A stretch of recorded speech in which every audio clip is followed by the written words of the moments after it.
पंडित जी, अब आप बिल्कुल चिंता मत कीजिए। इसकी कंडीशन बहुत ही बेहतर है। बस 2 दिन में डिस्चार्ज कर देंगे। ये तो खुशी की बात है डॉक्टर साहब।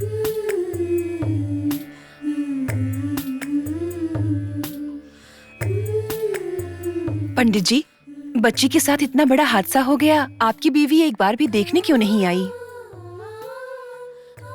कैकई के कारण ही राम को वनवास जाना पड़ा था। दूसरों के दुख से उसे कुछ लेना देना नहीं है।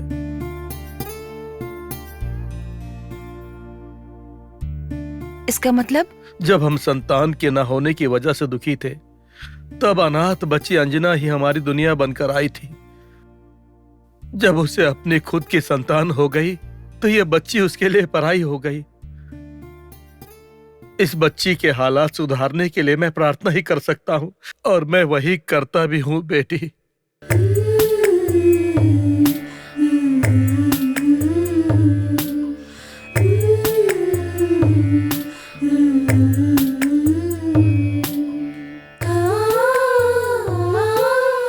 एक बच्ची माँ से दूर हो गई और एक बच्ची माँ को ही भारी पड़ गई।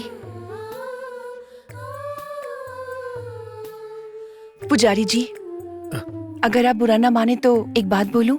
बोलो बेटी, भला मैं बुरा क्यों मानूंगा? अंजना को मैं अपने साथ लेकर जाऊं? हाँ? अंजना को मैं अपनी बेटी की तरह ही पाल पोस कर बड़ा करूंगी। आप क्या कहते हैं पंडित जी? अब मैं क्या कह सकता हूँ बेटी। अंजना एक मंदिर से दूर होकर दूसरे मंदिर में जाएगी, यह तो खुशी की बात है।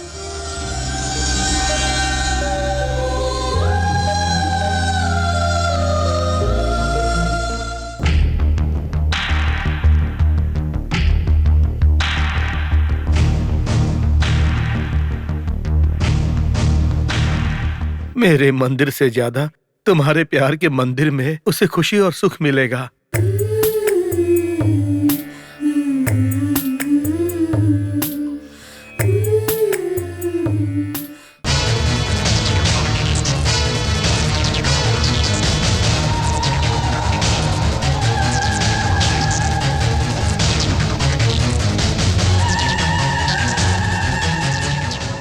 रमेश, रुद्रा ने माघ पूर्णिमा के बारे में जो बोला याद है ना? याद है। अगर सुबह बच्ची लक्ष्मी के साथ उसके घर चली गई तो फिर उसे ले जाना बहुत मुश्किल हो जाएगा। हमें उस बच्ची को कल सुबह से पहले ले जाना है, समझ गए ना? ठीक है, चलो।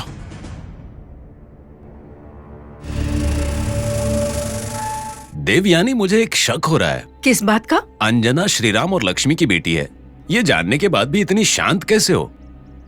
तूफान आने से पहले वातावरण शांत रहता है और ज्वालामुखी फूटने से पहले पर्वत भी तो एकदम शांत रहता है, पता है ना? मैं भी ऐसे ही शांत हूँ। तुम्हारी बातें मेरी समझ के बाहर हैं। मंथरा भी तो अयोध्या में कुछ अच्छा करने नहीं आई थी, खत्म करने आई थी। कुछ पल्ले पड़ा? अच्छा, इस बच्ची का काम यहीं पे खत्म कर दूं क्या? अगर तुम बोलोगी ना तो यहीं मार डालूंगा। अगर ये लड़की कल लक्ष्मी के साथ घर आ गई तो इसे मारना बहुत ही मुश्किल होगा, और अगर मार भी दिया तो शक हम पे जाएगा। लंकेश, लोहे पर तब हथौड़ा मारते हैं जब वो गर्म होता है। ऐसे ही मौका मिलने पर बुरे कार्य को अंजाम देना चाहिए, समझ गए ना? मैं प्लान बना रही हूँ कि मुझे कब क्या करना है। देवयानी, चले क्या? लंकेश, हाँ बोलिए ना। तुम यहीं पर रहकर बच्ची का ध्यान रखो। ठीक है।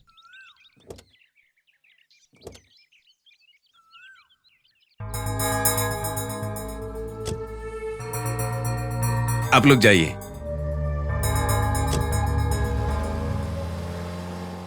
हाँ, इस देवयानी ने तो मेरे हाथ ही बांध दिए हैं। अब क्या करूं? मेरा दिमाग ही काम नहीं कर रहा। क्या करूं मैं? हाँ, 1 क्वार्टर दारू पीऊंगा तो दिमाग चलने लगेगा। हाँ।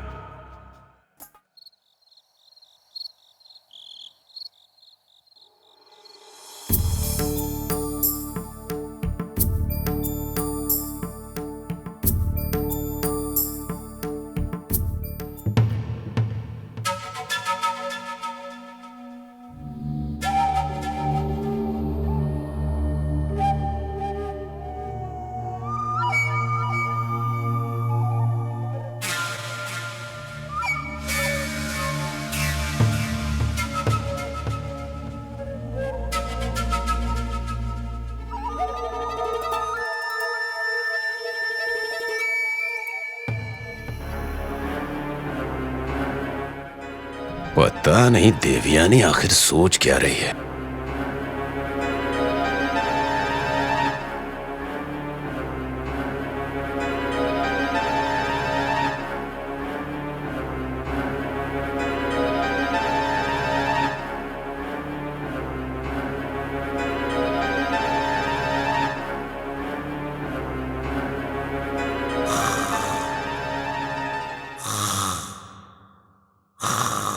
हाँ? अरे बाप रे, बंदर भागो।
किसी को बिना देखे हमें उस बच्ची को ले जाना होगा।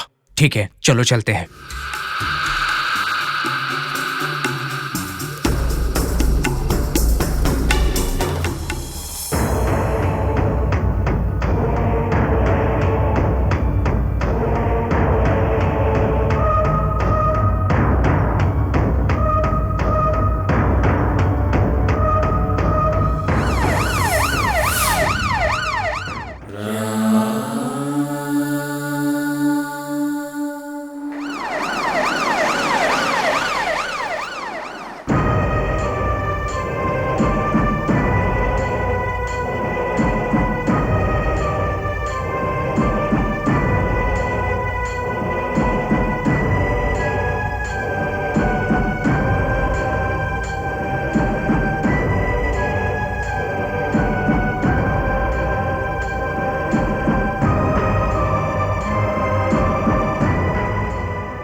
आखिरकार उस बच्ची को हॉस्पिटल से बाहर लेकर आ ही गए।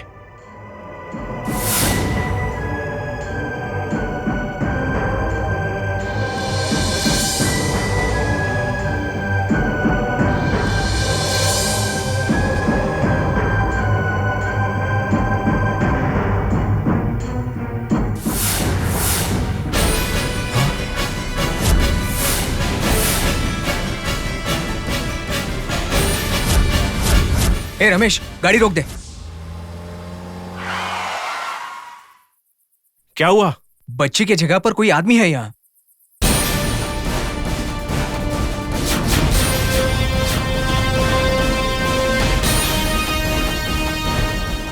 तो फिर बच्ची कहां पर होगी? मुझे नहीं पता, इसके मुंह से तो दारू की बदबू भी आ रही है। शे, कुछ ज्यादा ही पी के सो गया होगा। गलती से बच्ची के स्ट्रेचर की जगह इसको लेकर आ गए। शे, इतनी मेहनत की हम लोगों ने, वो सब कुछ छोड़ो। बर्बाद हो गया। अगर रौद्र के कहे समय से पहले हम बच्ची को लेकर वहां पर नहीं गए तो फिर मूर्तियों को हमें भूल ही जाना चाहिए।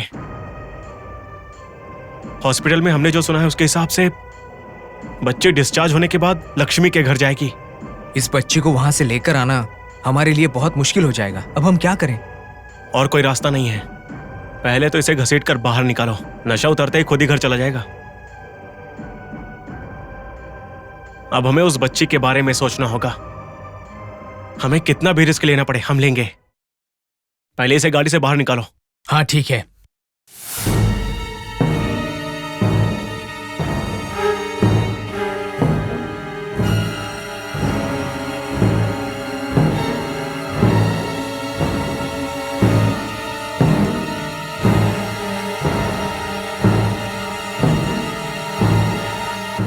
आ जाओ, जल्दी करो। हाँ चलो चलो।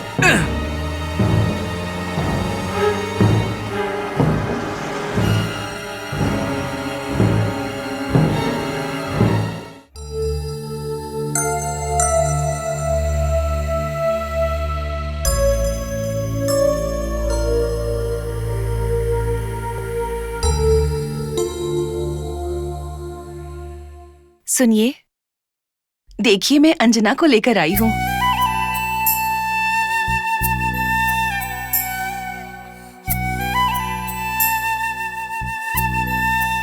अगर आपकी तबीयत ठीक होती तो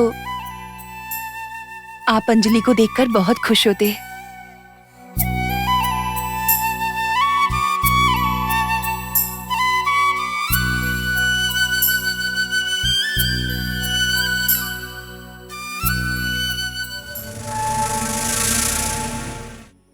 इस बच्ची के कोई माँ बाप नहीं है और ऊपर से इसकी समस्याएं खत्म होने का नाम ही नहीं ले रही। आपको याद है, हमारा बेटा जब कुएं में गिरने वाला था तब अंजलि ने उसकी जान की रक्षा की थी, वरना हम बेटे को खो चुके होते।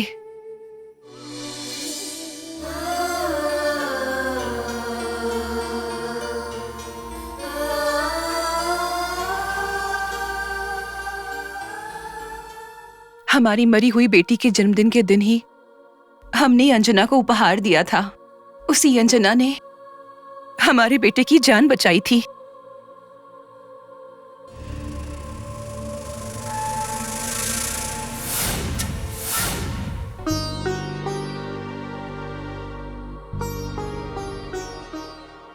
अंजना को देखकर लगता है हमारी बच्ची मरी नहीं, जिंदा है।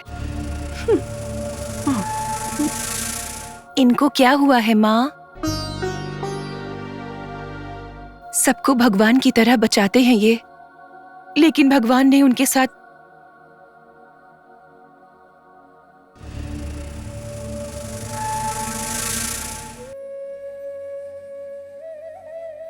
भगवान कभी गलत नहीं करते माँ, हमारी ही गलती की सजा मिलती है हमें।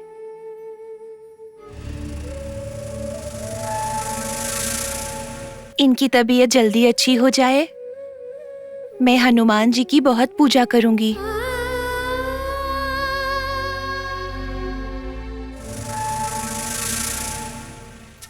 बच्चों को भगवान का स्वरूप मानते हैं। तुमने जो कहा मेरे लिए बहुत है।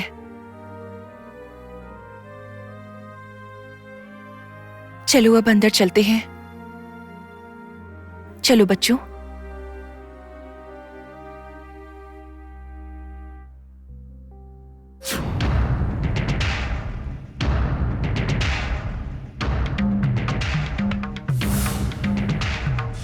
जीजू, तुम्हें एक सच बताऊं क्या? तुम्हें उस दिन ऐसा लगा कि तुम्हारी बेटी मर गई है ना? लेकिन असल में वो मरी नहीं थी, वो जिंदा है। तुम्हारी बीवी कह रही थी ना कि वो अनाथ बच्ची को लाई है। उस बच्ची का इस दुनिया में कोई नहीं है, सहारा देने के लिए लाई है वो। लेकिन ये बच्ची अनाथ नहीं है, ये तुम्हारी खुद की बच्ची है, खुद की।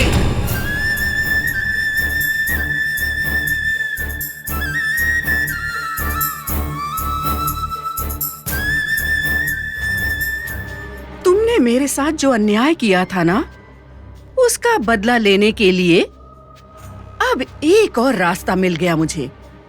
अगर उस दिन तुम्हारी बेटी मर गई होती ना, तो मेरा बदला पूरा हो गया होता उसी दिन। लेकिन आज तुम्हें ऐसे नरक से गुजरते हुए देखने का मौका नहीं मिलता मुझे।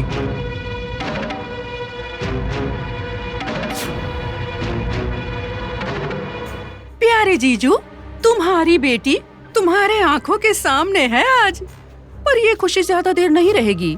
उसको ना तुम्हारी आंखों के सामने मार दूंगी मैं।